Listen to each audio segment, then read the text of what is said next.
Hello guys, आज मी Malvani chicken बनवत आहे. त्याच्यासाठी मी एक कांदा, एक टमॅटो, मोठी साईजचा टमॅटो घेतलेला आणि ते छानपैकी फ्राय करून घेतला आहे. कांदा आणि टमॅटो, त्याच्यामध्ये गरम मसाला ॲड केला, दालचिनी, लवंग, वेलची आणि थोडेसे काली मिरी, 4-5 दाणे. ओके.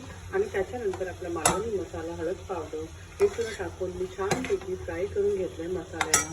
आता आपल्याला चिकनला वाटण लावून घ्यायचं आहे. काला वाटण आहे, सुका खोबरा आणि ओला खोबऱ्याचा वाटण आहे, ह्याच्यात कांदा पण आहे, खडा गरम मसाला आहे, मग खसखस आहे, तेल आहे, असं सर्व हा वाटण आहे.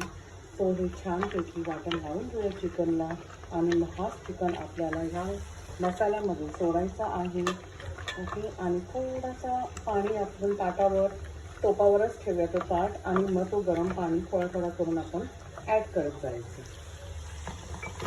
सो आता आपला मालवणी चिकन मस्तपैकी रेडी होणार आहे गाईस खाण्यासाठी. इतका छान दिसतोय ना गाईस. आणि आता आपण थोडंसं ह्याच्यामध्ये पाणी पण आता नाही ॲड करायचं आहे. ह्याच्यावर ताट ठेवूया, ताटावर पाणी ठेवूया गाईस. ओके.